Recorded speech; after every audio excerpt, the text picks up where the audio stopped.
Ladies and gentlemen, good afternoon. Myself, Rida Saifee, I'm a journalist and broadcast journalist, and I really warm welcome you all for this session. And I hope you are as excited as I am about today's conversation. And we have a very special guest with us today, Dr. Luay Shabaneh, a very prominent representative from UNFPA. So let's give him a warm welcome with a warm applause, please. Thank you so very much. So, Dr. Luay Shabaneh, welcome to you. Thank you for being here, Dr. Shabaneh. It's an honor to have you with us today. So, I don't want to go in a very hardcore question here in the beginning. So, I want to keep it very simple. And what actually giving me the curiosity since yesterday, or not even yesterday, since the day I came to know that I'm going to moderate this session with you and getting engaged in the conversation with you, that I really wanted to know initially being man, like, can I start by asking you what initially actually drew you to work in the field of women's health and rights and all these things? Yes. My daughter. Wow. It's my daughter, actually. I would like to see a world where my daughter can live in safe of violence, able to enjoy her rights, and also to be treated as a full citizen by the government and by the service providers.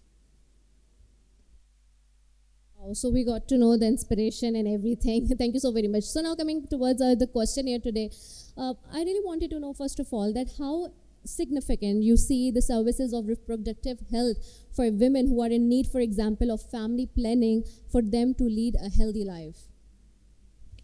Look, all the matter is starts with the rights. Reproductive rights is a genuine part of the human rights. Every woman has the right to decide what she's going to do with her body. This is basic right. Now, in order to enjoy her rights, there are duty barriers, which is the government.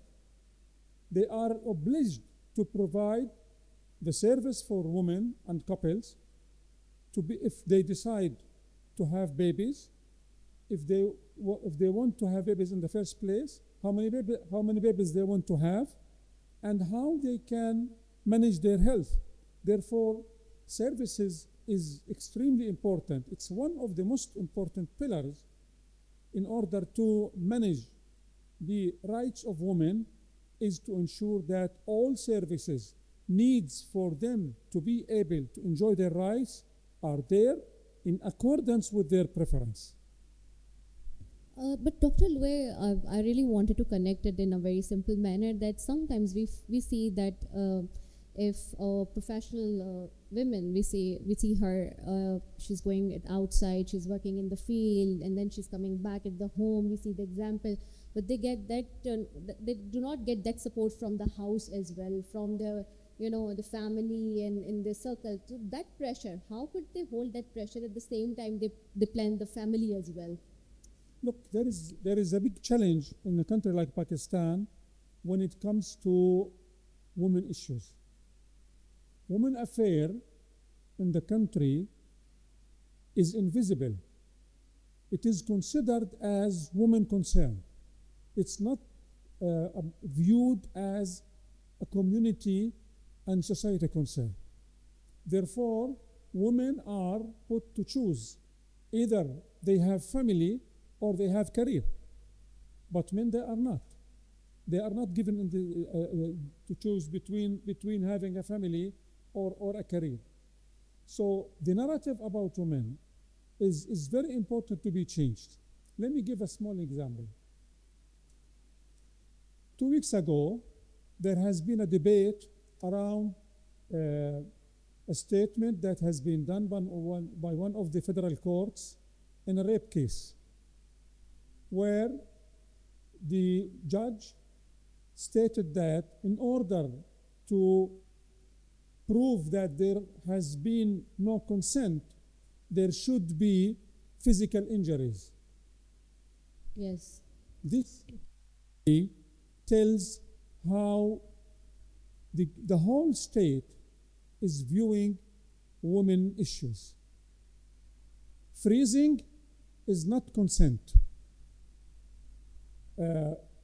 If a woman is threatened and she is silent, this is not consent. Therefore, what I see in the country like Pakistan is that women issues, women perspective, women lens to the social issues is very much invisible. And our role is as UNFPA, what we are trying to do through our engagement with the government, we are trying to get our eyes and give it to them to see the issues using our eyes. Because this is very important to see women issues as society issues, not as women concerns only. Right. Dr. Luay, there is also one important issue which we are facing, like countries like Pakistan in the developing countries, in the aspect of the women's side. Not in the women's side, I'd say, like sometimes it is overall the issue that we have so many laws, legislations, bills we have been passed in the parliament. Yesterday we have passed one bill, but unfortunately, despite having all these things, we are lacking in the execution, or you can say the women has a trust deficit to go to any place or to institute or to any you can say NGO or any platform to seek for the justice or to seek for their rights. So how this problem you see that could be sought out or can solve in an you can say that easy way? Yeah. There is no easy way. In fact, it needs a lot of advocacy and a lot of engagement. In the development work, there are two approaches for doing things. Either what I call it, I need, or why not. Most of the laws that have been made regarding women issues come under the umbrella of why not, because most of them are suggested to the government, suggested to the parliament to look at it, and then they say, okay, why not, let's have it. I didn't see any law that came from the society itself as a need to make this law. This is one. Second, in general, in Pakistan, what I noticed in my 3 years here so far, there is disconnect, a lot of disconnect in too many areas and on too many levels. There is disconnect between the legislative body and the executive body. Take, for example, domestic violence law. It has passed when? Now 13 years ago. Bylaws were not until this moment were made. The SOPs, standard operating procedures, were not made. So we stop at the legislation part and there is no connect. Why? Because the parliament is not doing its function looking at the implementation of the policies and make a lot of hearing. What did you do in this law that we have made? So this disconnect needs to be sorted out. How to do that? It is very important that political parties' manifesto include development agenda. Today in Pakistan, most of the discussion is about who's going to sit on the chair. But it is very important through advocacy to have these issues like women issues, women rights, reproductive rights, bodily autonomy, gender-based violence, youth development. All these issues needs to be integrated in the manifesto of the parties and to be translated in the parliament when it comes to the allocation of resources. Without money, we can do nothing. And you can see the seriousness of the government through the allocation of resources. How much they allocate for maternal health? How much they allocated for addressing either from preventive or responsive to the issues like gender-based violence, social affairs, and all that stuff. That's what I'm coming on it. So, as you have earlier mentioned about the gender-based violence, and I'm really wanted to know about this issue as well because this is a very common problem in our society as well that we have. We see so many cases regarding to gender-based violences, but the point is this: sometimes if they're reported as well, so women also feel the pressure, you can say, or the taboos, or you can say, or the social norms come in the come as a hurdle that their own people sometimes do not believe on them. Their own like family, people in their surrounding do not understand the circumstances, and they blame themselves. So how women deal with this kind of a pressure and deal with this gender-based violence? Yeah. First of all, in my belief, women need to become friends of women. It is very important because simply, who asked the girls to accept violence? Their mamas and their grandmamas. This is the family needs to be reformed to become an incubator of rights. This is extremely important. Many people speak about religions, but I don't think religion is a genuine factor in this. Yesterday, I have seen a very interesting discussion about beating women, beating wives, and one of the speakers said, "Okay, you keep speaking about religion, the role of religion. Have you ever seen a man beating his woman, saying that I am enforcing the religion?" They are fighting of some issue. So the whole matter is social, and it is built in the culture. In a country like Pakistan, I feel that we need to disengage two things that are mixed together, which are That's the you're absolutely right. interpretation. Sorry to cut you, but that's you're absolutely right. Okay, the interpretation of religion and what we have inherited from our grandmamas. These two have to be taken to be disengaged because if we start attacking these together, this will backfire because religion is part of our identity, and this is not questionable. But the inherited customs, social norms, these should be developed as the community is developing.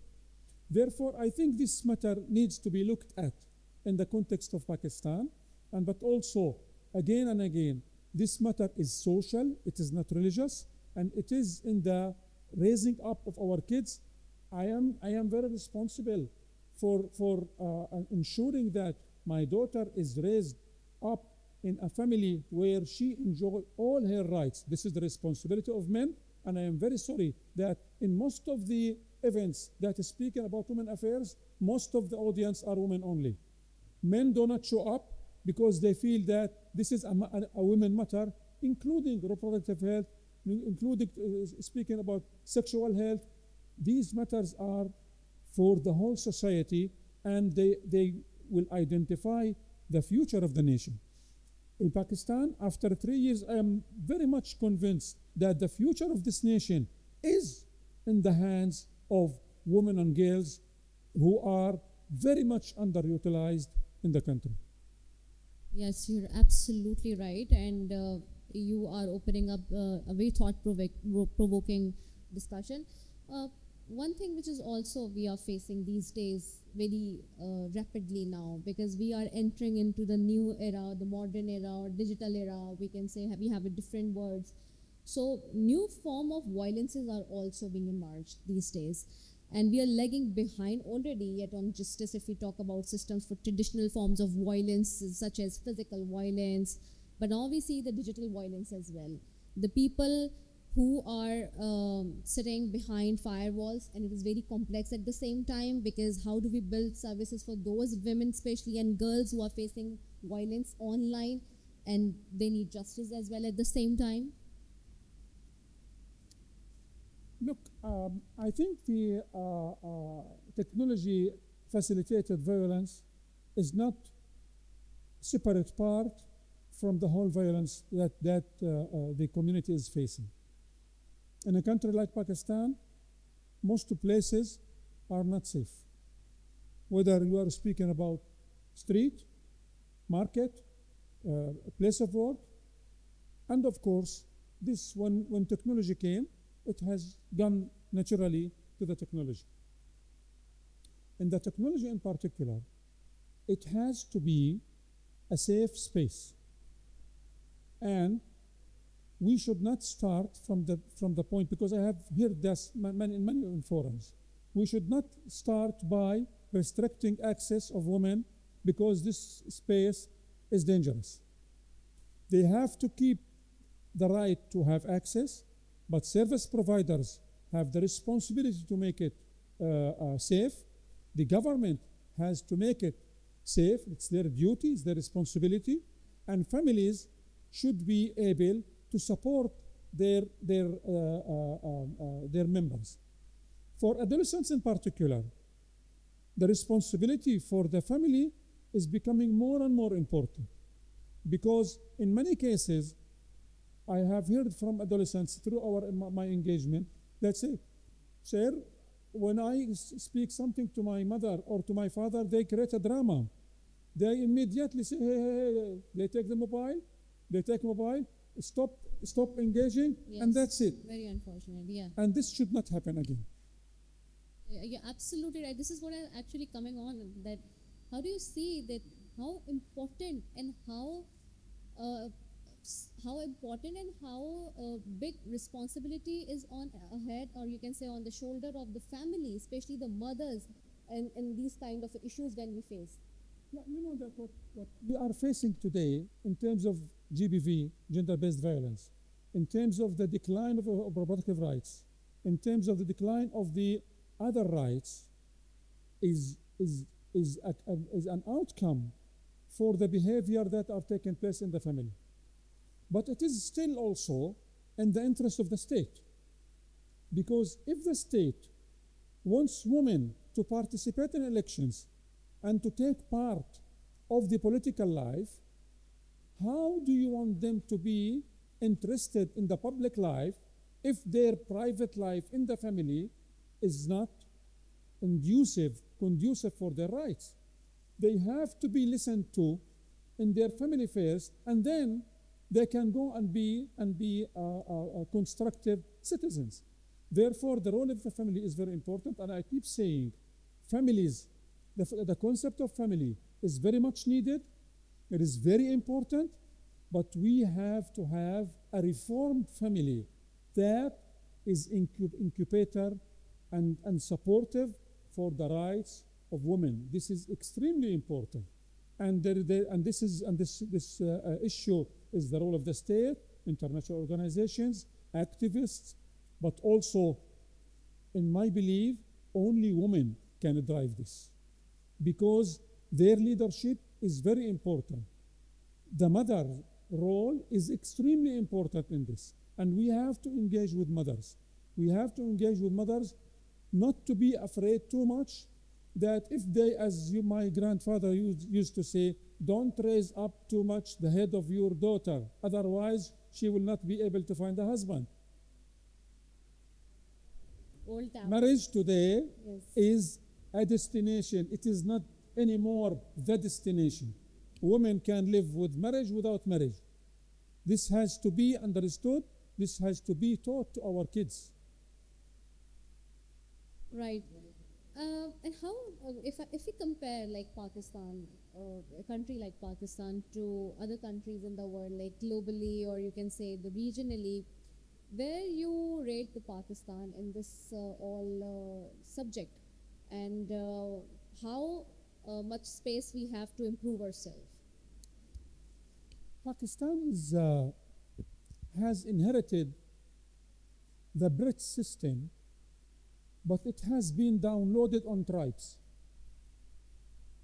Therefore, I can describe it as a very conservative community, where social norms and they have too many guardians.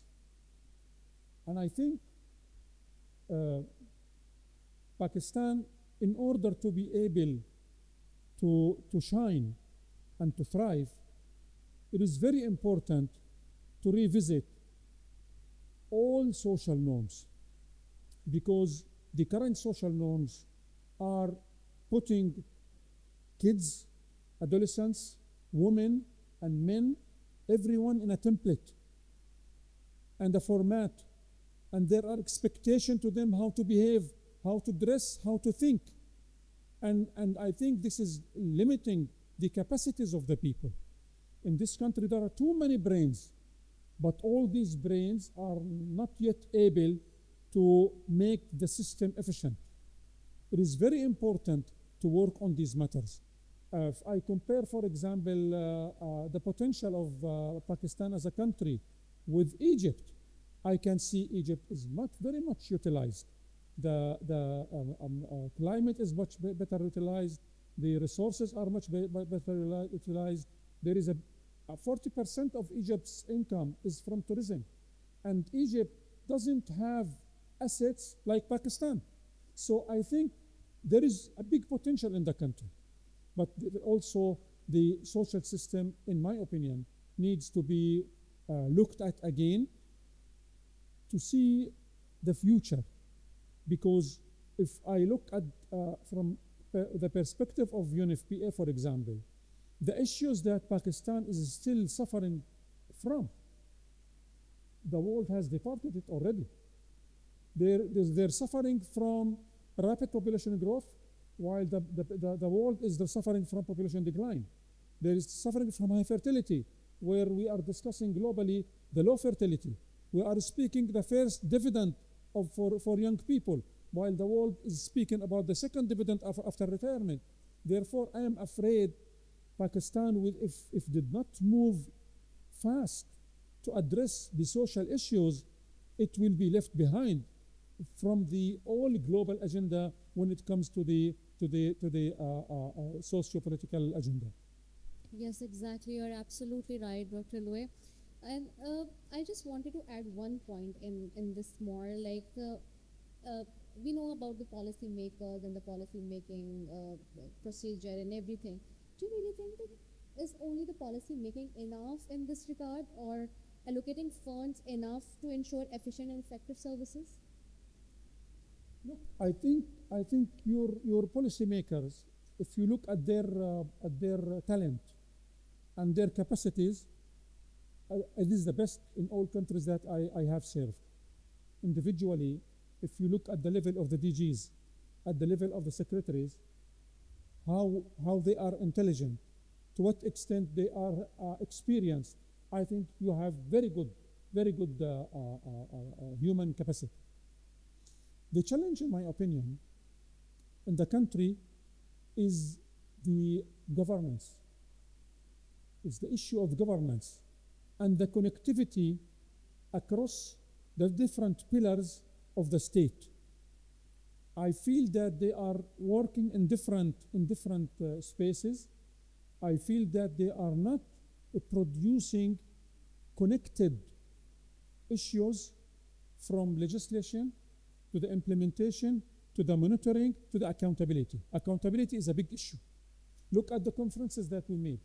And whenever you have the departments come to the conference, everybody speaks about, okay, we established this committee, we have done this meeting. Nobody is speaking about the people. Nobody is speaking about what happened in the lives of the people. Because there is a challenge in the mindset when it comes to accountability. So there are too many policies in the country, and there are too many laws, but they are not really reflected into the lives of the people because of this lack of accountability and connectivity. If you look at the last 3 years, the economic growth in the country has recovered. All the indicators assume that Pakistan is back to track at the macroeconomic indicators. Look at the social indicators, all of them are going down. So they are going this way and this way. Why? Because they are not connected. There is too much at the macro level, but because of this lack of accountability, poverty is going down, stunting is increasing, gender inequality is increasing, while GDP per capita is decreasing. This has not been, there's a problem of distribution of resources and the use of resources, and putting people in the center of the development process. This is where I feel that accountability is becoming very important, because whatever the governments are doing, international community, other actors, at the end of the day, our main KPI should be to what extent we are changing the lives of the people. Otherwise, there is no point to do that. Absolutely right. So, Dr. Luay, with your due permission, shall we continue both to talk to each other, or shall we ask the audience as well to join us? So, yes. So I think the brilliant audience is sitting there, because some people I was actually seeing that the front, they were nodding their heads, and they were literally giving the eyes ways to about responding on your answers. So shall we have a mic to the audience so that we could ask the question? If someone asks the question with Dr. Luay, the organizers, if you have a hand mic, please, and if you give to the audience. Thank you. You could raise your hand if anyone. Oh, the lady in the black at the front. Yes, ma'am. Thank you. A very nice talk, I must say. So my question to Dr. Luay is, as you said, there is a disconnect between the, policies and practices. So what is the best way to, advocate policymaker to bridge this gap? Creating an interest and the selection of the representatives of the people. They have to feel that they are accountable to the people who are selecting them. This is why, and I said it is very important to have a development component in the manifesto of the parties. Today, you are barely able to distinguish the difference between different political parties. And from people's perspective, I don't feel through my discussion with many people that it does matter who is leading, because they feel that there is no difference when it comes to the social agenda and the development gains that people can have. Therefore, I feel it is very important to make reform in the social contract. What is the state is offering for people in order to be good citizens, and what they should expect? I think this is an issue needs to be looked at. I do remember that one of the most important papers that I have written in the Arab region during the Arab Spring was the review of the social contract. When young people were convinced that the state is not providing services anymore, they started to challenge the legitimacy of having these governments, and this is why they make the revolution. Therefore, I think the social contract needs to be looked at in a way that I would like to see as a citizen that voting for this party is going to brought to me gains in my daily life, and this is why this advocacy is going to push for the inclusion of a development component in the manifesto, and that will go to the governments to see how they are able to do more towards the people. And this is why I keep saying that having the people in the center is the most important. What I see so far, we speak about sectors. We speak that economy is improving. But who is benefiting from this improvement? This is a big question and needs to be looked at carefully. Anyone else who wants to know anything? Any question? You may raise your hand if you want to know anything. Okay, thank you. So we'll not come again towards the audience. Now I'll continue. Okay, so Dr. Luay, uh, there is also one problem we actually see in the broad spectrum, and that is like sometimes we are seeking for the justice or for the services, but the quality and the time frame of that justice, or you can say the services, is that lengthy or prolonged that people hesitate to go for that. So how to deal with this? I think this is an important issue that you have raised. And I do know that I have read, I'm not sure to what extent this statistics is really precise, but what I've learned that the issues of rape that has reached the courts, 95% of them were not convicting the perpetrators, and the average timing for concluding is more than 2 years. If this is true, I think we need to revisit this matter. And I keep saying, and in the last op-ed I wrote about the rethinking justice of the victims of sexual violence, is we have to see things through the lens of the victims. Whether we are speaking about gender-based violence or any violence against whatever victims are, looking at in the lens of the victims is really a very important topic and very important lens to be looked at. Therefore, I think we need to do a lot of orientation and a lot of education to the judicial system. Not in, of course, they are the masters in the law, but they need to look at the issues from the perspective, from the social perspective as well, because this is very important. For example, a crime like a rape, it's lifelong suffering, and people the least is the suffering that they have faced during the incident, but the most is stigmatization, social exclusion, psychological problems that they face, mental health problems that they face. So I think the judicial system needs to consider or reconsider when it comes to the social issues, to look at the victims as the main center, and to ensure that these people are having a very fast track to address the matters related to them. Dr. Luay, from your answer, actually, I draw one very important point, that as a society, we're also not understanding one point as well. Like in these type of cases, whether it's the reporting of rape or gender-based violence or any crime related with the women, the privacy and the confidentiality is also very important. Sometimes we see that there's a trust deficit in this as well, and as a society, we also lack in it.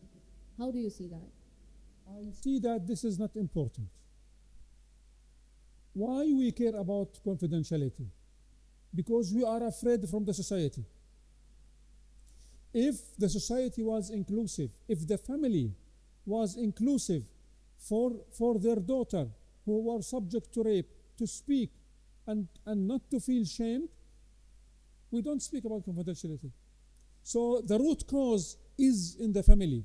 It's not in the disclosing of the information. Therefore, I go back to the family, and I feel that we need to look at the family, at the community where people are there, and their people should not be shamed being victims. The one who has to feel shame is the perpetrator. And we as a community should put the shame on the perpetrator, not on the victim. Well, very well said. So now we are heading towards the closing of our session. Any message you would really like to give, Dr. Luay? I wish to see Pakistan shining, and I wish to see that women in Pakistan are having a life that is free of violence, free of stigmatization, free of expectation of the community how to speak, how to act, what to dress, and to enjoy their rights. Because only once the community reach this point, women can shine. We know that women are much more performing than men, but they need to be given the opportunity to help the country to shine. Thank you very much. Wow, thank you so very much, Dr. Luay Shabaneh, for sharing your insights with us today. And thank you for all being such an engaged audience. So let's continue to champion women's health and rights. And remember, every action really counts. Together, we can make a difference. And last but not the least, all men who always give a path for the women and make a conducive environment for giving them the right and a path for growing. I salute to all of you as well. Thank you so very much.